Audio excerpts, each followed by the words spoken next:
अस्सलामुअलैकुम, आप देख रहे हैं सेठी से सवाल। मैं हूं सैयदा आयशा नाज, मेरे साथ मौजूद हैं नजम सेठी साहब। अस्सलाम वालेकुम। सिर साहब, आज के शो में हम दुनिया की चौथी आलमी ताकत की बात करेंगे, जो शायद ताकत के जोर में कुछ सिग्नल्स पिक नहीं कर पा रही। हालांकि अंदरूनी तौर पर भी और बैरूनी तौर पर भी भारत को जितनी नाकामियां सफारती सतह पर हुई हैं वो काबिल ज़िक्र हैं। मिशन आइसोलेट पाकिस्तान, उसकी नाकामी की एक लंबी लिस्ट है, लेकिन उसमें जैसे ही ये पहलगाम इंसिडेंट हुआ तो जो फायर भारत ने किए थे पाकिस्तान की तरफ वो उल्टे पड़ गए। ऑपरेशन सिंदूर की हमने देखा, उसके जवाब में जो हमने ऑपरेशन किया उसके बाद भारत में जो खामोशी हुई और उन्हें जंग रोकना पड़ी, और बात के वो कह रहे हैं अब भी वो कंटिन्यू है ऑपरेशन सिंदूर। फिर फैटफ में ग्रे लिस्ट में डलवाने की कोशिश की गई, उसके लिए लॉबिंग की गई, उसके लिए भी कोशिशें भारत की नाकाम हुई। फिर आईएमएफ से जो किस्त का इजरा था उसके रास्ते में रुकावटें डालने की कोशिश की गई। आपने कहा था कि वो भी मुमकिन नहीं हो पाएगा और वैसा ही हुआ। वर्ल्ड बैंक के मामले में भी कुछ ऐसा ही हुआ।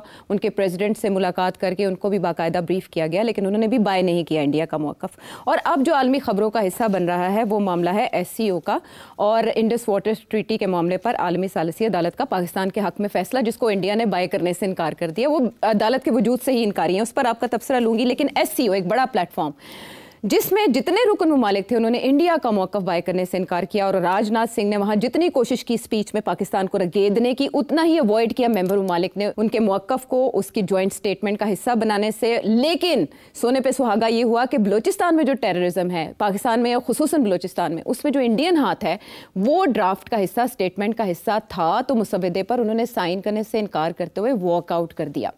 अब यहाँ सवाल ये बनता है कि वो जो सिफारती मिशन इंडिया की तरफ से शशि थरूर साहब के साथ रवाना किए गए, उन्होंने क्या एफर्ट्स की? वो तो रशिया तक गए और रशिया यहाँ भी मेंबर है, चाइना भी यहाँ मेंबर है। डिप्लोमेटिक ब्लंडर्स की समझ इंडिया को क्यों नहीं आ रही और वो एक के बाद एक गलती क्यों कर रहे हैं कोर्स करेक्शन के बजाय कि वो पाकिस्तान के साथ ताल्लुकात बहाली की तरफ चले जाए? आयशा, ऐसे है कि वो गलतियां टैक्टिकल नहीं कर रहे, उनसे एक बहुत बड़ी स्ट्रेटेजिक गलती हो चुकी है। उन्हें नजर नहीं आ रहा है, नरेंद्र मोदी को और उनके साथियों को, कि दुनिया आगे कैसे फर्क होने जा रही है, कैसे बढ़ने जा रही है। इस वक्त अमेरिका डिक्लाइन में है, वेस्टर्न अलायंसेस टूट रहे हैं आपस के दरमियान, नेटो कमजोर हो चुका है, नेटो की यूनिटी खत्म हो रही है आहिस्ता आहिस्ता। यूरोपियन यूनियन जो है यूके उसमें से छोड़ के निकल गया है। तो ये जो सारा पोस्ट सेकेंड वर्ल्ड वॉर जो एक नया निजाम बनाया था लेड बाय अमेरिका, वो आहिस्ता आहिस्ता टूट रहा है, इरोड हो रहा है। अब इंडिया जो है, दिलचस्प बात यह है कि जब ये अरूज पे था ये निजाम, तो उस वक्त इंडिया का जो मौक़िफ़ था स्ट्रेटेजिक, वो था नॉन अलाइनमेंट के east block and western block. ये उसके दरमियान में इन्होंने एक नॉन अलाइन ब्लॉक बनाया था, जिसमें सिर्फ इंडिया नहीं था, उसमें और भी बहुत से इंपॉर्टेंट मुल्क थे। उसके अंदर यूगोस्लाविया था टीटो का, उसके अंदर इंडोनेशिया था सुकार्नो का, एंड सो ऑन। अच्छा, इंटरेस्टिंग बात यह है, और नासर का इजिप्ट था। तो this were the non aligned nations. ये सर्वाइव कर सकते थे in a non aligned environment between east and west. उस वक्त चाइना की राइज इतनी नहीं हुई थी, सिर्फ एक रशिया था इस तरफ, और रशिया की जो कम्युनिज्म थी वो अंडर क्राइसिस थी, आहिस्ता आहिस्ता डिक्लाइन की तरफ जा रही थी। तो उस सिलसिले में ये नॉन अलाइंड वाले जो थे, इनकी एक अहमियत बनती जा रही थी, जो कि जिसमें नेहरू लेड इंडिया। अच्छा, उस वक्त पाकिस्तान ने वो बिल्कुल कूद गया था वेस्ट की तरफ, और इंडिया जो था वो नॉन अलाइंड रहा। उसने वेस्ट के साथ भी तजारत की और ईस्ट के साथ भी हथियार लिए और दोनों को बैलेंस किया। अब बट अकेला नहीं था, और भी साथ थे, तो एक पावरफुल ब्लॉक था।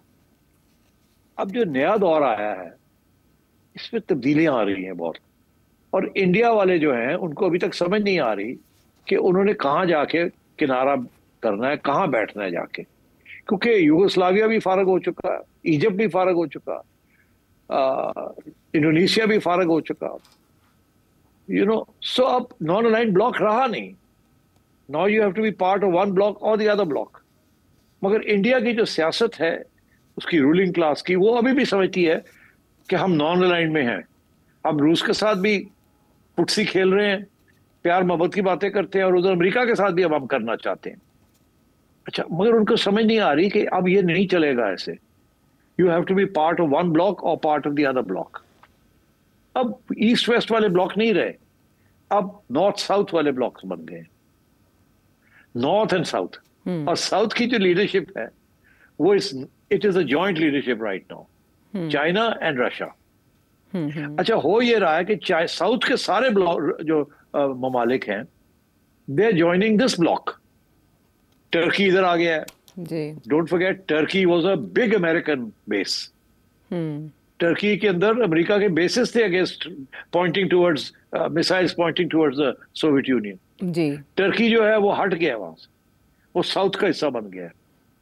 इसी तरीके के साथ ईरान जो है वो पहले अमेरिकन बेस था, वो अब साउथ का हिस्सा बन गया है। चाइना जो है वो अकेला था, अब वो सबको मिलके they are all joining hands together, और भी लोग ममालिक जो हैं वो इनको ज्वाइन कर रहे हैं, साउथ के लोग। इंडिया बीच में फंस गया है, उसको समझ नहीं आ रही कि हमने जाना कहाँ है। और जो अपनी रीजन थी साउथ एशिया, उसके अंदर एक जमाने में सार्क बनाया था जिसकी लीडरशिप इंडिया के पास थी। इंडिया ने वो भी गवा दिए, क्योंकि इंडिया के जो सार्क के नेशंस हैं वो सारे साउथ का हिस्सा बनना चाहते हैं। तो इंडिया ग्लोबली भी आइसोलेट हो चुका है, क्योंकि उनको समझ नहीं आ रही जाना कहाँ है। कोई भी उनको ट्रस्ट नहीं करता, ना नॉर्थ वाले ट्रस्ट करते हैं ना साउथ वाले, क्योंकि वो अभी वो ईस्ट वेस्ट वाले सोच में है इंडिया। और इस तरफ रीजन के अंदर भी उसकी जो हेजेमोनिक एम्बिशंस थी वो अब नहीं चल रही। सो अब China has become the regional leader, और चाइना की हेजेमोनिक पॉलिसीज नहीं है, इंडिया की हेजेमोनिक पॉलिसीज थी। इंडिया मिलिटरिज्म और अपना फिजिकल पावर और इकोनॉमिक पावर के जरिए डोमिनेट करना चाह रहा था सबको, वेरएस चाइना जो है वो अपना मिलिट्री पावर के जरिए नहीं डोमिनेट करना चाह रहा, वो तजारत के जरिए।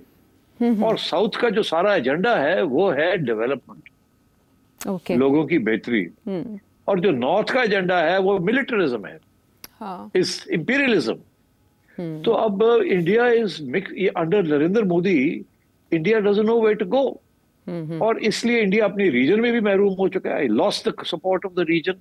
और साउथ के अंदर उसको कुछ nobody is ready to support it. ये जो एससीओ की आप बात कर रहे हैं, this is the head of the south जी, चाइना के अंदर। चाइना इज लीडिंग दिस, और day by day more and more nations, ये 5 नेशंस के साथ शुरू हुआ था और अब 12 हो गए, और पता नहीं और कितने हो जाएंगे इसमें। इसी तरीके के साथ वो जो एक बना था ब्रिक्स जी, Brazil, India, Republic of South Africa, ठीक है, कनाडा। अच्छा, ब्रिक्स को भी इलाज किया जा रहा है, और ब्रिक्स के अंदर भी साउथ वाले लोग जो है अंदर जा रहे हैं उसके अंदर जी। China, Russia, they all want to be part of BRICS, Iran. तो इंडिया जो है वो अब ब्रिक्स के अंदर भी it will only remain one member rather than one of 4 or 5। उस तरफ इंडिया ने अमेरिका के साथ हाथ मिला लिए to put up an anti China front जी। अगर वो एंटी चाइना फ्रंट तो रीजन के अंदर ही कर सकता है ना, मगर रीजन जो है वो इंडिया के साथ नहीं है, तो वो एंटी चाइना फ्रंट कैसे बनाएगा यहाँ? So India is failing on all these areas because India has missed the bus on strategic thinking. Okay. Or Iran, for example, is very, very good. Iran ने already अपने सारे जो alliances हैं moved towards Russia, China and Turkey. ठीक. तो मैं ये समझता हूँ कि Pakistan is also in a difficult situation, by the way. Pakistan भी इस वक्त 2 कश्तियों में बैठा हुआ है, एक तरफ नॉर्थ के साथ तजारत कर रहा है और दूसरी तरफ हथियार और मॉरल सपोर्ट और लेजिटिमेसी का सपोर्ट साउथ से ले रहा है, बिकॉज वेस्ट उसको ट्रस्ट नहीं करती because of its nuclear program. So Pakistan के लिए भी डिफिकल्टीज है, मगर पाकिस्तान ने एटलीस्ट बेहतर तरीके से इसको इन इश्यूज को कन्फ्रंट कर रहा है, हैंडल कर रहे हैं। अच्छा, तो अब आपका सवाल का जवाब ये है कि साउथ वाले तो सपोर्ट नहीं करेंगे इंडिया को, बिकॉज दे रियलाइज कि इंडिया तो चला गया उधर और वो चाइना के खिलाफ अमेरिका के साथ मिलकर महाज बनाना चाह रहा है, और साउथ को लीड कर रहा है चाइना इस वक्त, not Russia. China is leading the south. तो इसलिए साउथ तो इंडिया को ट्रस्ट नहीं करेगा, और आपने देख ही लिया ये ईरान कॉन्फ्लिक्ट इंडिया का कैसा रोल रहा है। सो इसलिए ईरान भी अब नाराज है इंडिया के साथ। इंडिया अपनी तरफ से नाराजगी इजहार कर रहा है टर्की के खिलाफ और ईरान के खिलाफ। एंड सो ऑन, क्योंकि उन्होंने सपोर्ट नहीं किया ये पहलगाम इशू के ऊपर। मगर इंडिया को समझ नहीं आ रही कि वो अब जाएगा तो जाए और जाए कहाँ। इसलिए उन्होंने सारी जो थी उनके अंडे उन्होंने अमेरिका की डोनाल्ड ट्रंप की बास्केट के अंदर रख दिए थे। मगर डोनाल्ड ट्रंप जो है वो ट्रांजैक्शनल आदमी है, वो स्ट्रेटेजिक नहीं सोचता, वो अपना सोच रहा है, वो ट्रांजैक्शंस की तरफ सोच रहा है। वो सोच रहा है कि वो किस तरीके से अपने ट्रांजैक्शंस करे with Russia, with Iran, with Pakistan. ये वो उसको इस चीज की पड़ी हुई है। वो नॉर्थ साउथ नहीं अभी देख रहा, उसको सिर्फ नॉर्थ साउथ में चाइना ही नजर आता है, उसको सारा साउथ नजर नहीं आता। और चाइना के साथ भी वो तिजारत करना चाहता है, लड़ाई झगड़े नहीं करना चाहता। तो इसलिए I think this is the reason why India is being rebuffed everywhere. And India ने साउथ का हिस्सा नहीं बना और नॉर्थ का हिस्सा बन नहीं सकता, बिकॉज रीजन के अंदर इंडिया को कोई मानने के लिए तैयार नहीं है। तो India has no predominant role to play in this region. यहाँ तो होता ना इस रीजन का हेड होता है इस रीजन का, तो फिर वो लोगों को साथ लेके चलता, तो इसकी अहमियत भी होती है। अब इंडिया ने जिस तरीके से इसकी मिलिट्री ने पाकिस्तान के खिलाफ कार्रवाई की है वो तो फेल हो गए। तो अमेरिका 10 दफा सोचता होगा कि यार ये इंडिया तो नाइदर है नो देयर, हमें क्या फर्क पड़ता है कि इसकी इकोनॉमी 4th लार्जेस्ट इकोनॉमी है, इसके तो कोई दोस्त ही नहीं है, इसके तो हथियार ही नहीं है, इसको तो लड़ना नहीं आता, तो ये चाइना के साथ हमारा क्या साथ देगा, ये तो फिर दगाबाजी कर जाएगा, पलट जाएगा। बैठा तो हुआ कॉर्ड के अंदर, मगर actually we can't trust India कि हमारा साथ देगा कि नहीं देगा। सो आई थिंक इस किस्म के इश्यूज चल रहे हैं, एंड इंडिया को आहिस्ता आहिस्ता it will waken up to this fact कि वो जमाने खत्म हो गए हैं, ये अब नहीं खेल सकता पुरानी गेम। एक तरफ अमेरिका के साथ चाइना के खिलाफ एक बहास खोल के बैठा हो, और दूसरी तरफ ये तवक्को करे कि साउथ वाले भी उसको सपोर्ट करेंगे कि नहीं। इसीलिए एससीओ में जो कुछ हुआ है may have come as a shock to India, मगर इनको पहला शॉक तो यही मिला था ना कि पहलगाम के ऊपर किसी ने सपोर्ट नहीं किया। अब ये दूसरा शॉक मिला कि एससीओ में भी इनको किसी ने सपोर्ट नहीं किया। अब तीसरा शॉक भी इनको मिलेगा ब्रिक्स के अंदर। ब्रिक्स के अंदर भी भाग जाएंगे लोग, इनको नहीं सपोर्ट करेंगे। तो मैं ये समझता हूँ कि एक strategic miscalculation Indian ruling class की हो रही है। वो अभी भी समझते हैं कि हम बड़े इंडिपेंडेंट हैं और न्यूट्रल है, हम ग्रेट पावर है। इंडिया ग्रेट पावर नहीं है। ग्रेट पावर अमेरिका है और ग्रेट पावर चाइना है, और एक सेमी ग्रेट पावर जो है वो रशिया है। India is not a great power. वो चौथी उसकी economy, Japan for example, Japan की economy is very strong, Germany की economy is very strong, but they are not great powers. इसी तरीके के साथ India is not a great power. India ने अपने आप को कन्विंस कर लिया कि हम ग्रेट पावर है। वो सारी मिडिल क्लास वहां की यही समझती है कि जी अब जब हम हैं तो क्या गम है। ऐसी बात नहीं है। और ये जो लड़ाई झगड़े हुए हैं इंडिया पाकिस्तान में, इसमें एक्सपोज हो गया, both militarily and also diplomatically. ठीक, so that is what is happening here.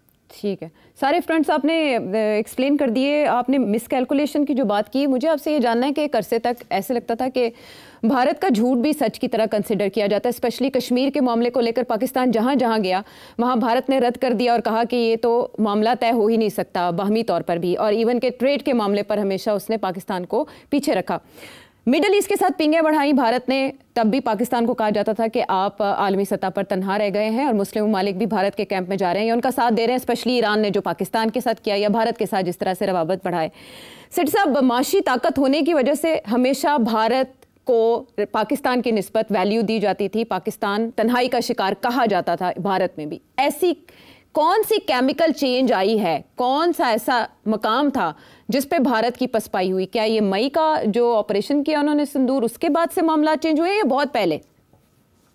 नहीं, देखिए, मामला तो शुरू हुआ जब इंडिया ने सोचा कि मैं तो ग्रेट पावर हूं, मैं भी वही काम कर सकता हूं जो बाकी ग्रेट पावर्स करते हैं डिप्लोमेसी में। उससे सबसे पहला जो इन्होंने इनिशिएटिव लिया वो इन्होंने इनिशिएटिव लिया कि आउटसाइड द बॉर्डर असैसिनेशंस। इन्होंने डेवलप्ड कंट्रीज के अंदर, वेस्टर्न कंट्रीज के अंदर जाके अपने इंटेलिजेंस एजेंसियों के जरिए अपने मुखालफिन को असैसिनेट किया। अच्छा, ये तो देखिए, ये हमने सुना था CIA करती है, मोसाद करती है, CIA मोसाद एक ही बात, या KGB करती है। ठीक, इंडिया ने मिस कैलकुलेट किया। इनका ख्याल था कि ये कर सकते हैं, मगर जब कनाडा ने बड़ी सख्त रवैया इख्तियार किया, ये आप नहीं कर सकते। इंडिया वाज शॉक्ड कि यार ये क्या बात हुई। उसके बाद अमेरिका ने प्रोटेस्ट किया, उसके बाद UK ने प्रोटेस्ट किया, फ्रांस ने प्रोटेस्ट किया। भाई ये क्या कर रहे हैं, आप क्या समझते हैं you can do this? No, ये रूल्स आपको नहीं अप्लाई करते। तो फिर जाके इनको पहले इनका ख्याल था मसला ही कोई नहीं है, हम कर लेंगे। इन्होंने पाकिस्तान में किया ना, और they got away with it. इनका ये ख्याल था कि अब वहां भी हम कर सकते हैं, बट नो, दे कांट। ठीक। तो आई थिंक ये पहला तो झटका ये लगा कि यार ये, मगर वो झटका बड़ा खतरनाक है ना, क्योंकि लोगों ने कहा यार ये इंडिया क्या कर रहा है, ये तो वो इंडिया नहीं है जो हम समझते थे कि इंडिया है, डेमोक्रेटिक एंड पीसफुल। ये तो बड़ा एक अग्रेसिव किस्म का नैरो माइंडेड इंडिया है। और फिर ये जो इंडिया का जो सेकुलर स्टांस है, उसको बीजेपी ने जो तबाह किया है, that has been a very major issue in the west. आहिस्ता आहिस्ता उनको इस बात की समझ आई है। वो नरेंद्र मोदी के साथ तो बड़े इम्प्रेस थे कि जी बड़े इकोनॉमिक डेवलपमेंट होगी, ये होगा वो होगा, और इन्वेस्टमेंट हम जाके वहां इंडिया में करेंगे। मगर उसका जो हिंदुत्व का जो सारा एजेंडा है, वेस्ट डजंट लाइक दैट। इसीलिए अब कश्मीर के अंदर भी बातें शुरू हो गई थी वेस्ट के अंदर कि कश्मीर के अंदर ह्यूमन राइट्स का क्या हो रहा है। फिर ये जो माइनॉरिटीज के खिलाफ कानून बनाए हैं उन्होंने, इसके ऊपर भी बड़ी बैकलैश आई है, not just in India but outside India. वो ह्यूमन राइट्स ऑर्गेनाइजेशन जो इंडिया को हमेशा सपोर्ट करती थी, they started talking about these things. तो इंडिया एक डिल्यूजन में कि we are a great power, उस ग्रेट पावर डिल्यूजन में उन्होंने जाके ये हरकतें की है, और उसी डिल्यूजन में इन्होंने हमारे ऊपर अटैक किया है पहलगाम का। वही डिल्यूजन जो कि बैकफायर हो गया है। अब उनको जाके समझ आएगी, मगर क्या do they have the ability to review this whole thing? Narendra Modi is too far gone. वो अब उसको देखे ना, इंडिया के अंदर उसको पूछा कि यार ये अमेरिका ने हमारे साथ क्या किया, तुम तो हमें ले गए हो अमेरिका के कैंप में, तो अमेरिका तो हमें सपोर्ट नहीं कर रहा है, वो तो पाकिस्तान को सपोर्ट कर रहा है, और किसी मुल्क ने इंडिया की हिमायत नहीं की। अगर कोई हिमायत करने वाला था तो अफगानिस्तान था, वो तो उसके गले पड़ जाएगी कि एक country like Afghanistan supporting India. और इसराइल की जो लाइन पिट गई है ऑल ओवर द वर्ल्ड, इसके बहुत सीरियस रिपरकशंस है। तो India is still living in an earlier age. Israel के साथ सेट करके रखो, अमेरिका की गोद में बैठ जाओ और काम चल जाएगा। तो मैं समझता हूँ that's not going to happen. तो इसलिए I think we are faced with, India is faced with a serious situation, and I think India needs to review its foreign policy. मगर उनके लिए बड़े मसले हैं, वो तो अमेरिका के साथ बहुत ज्यादा कमिटेड है इस वक्त। तो दैट आंसर्स योर क्वेश्चन। ठीक है, दो सवालों के मुझे जवाब मिल गए। एक तो ये कि भारत ये गलतियां खप्ते अज़मत में कर रहा है, और दूसरा वो पाकिस्तान दुश्मनी में इतना आगे निकल चुका है कि अब कोर्स करेक्शन की शायद उनके लिए गुंजाइश सियासी तौर पर नहीं रही।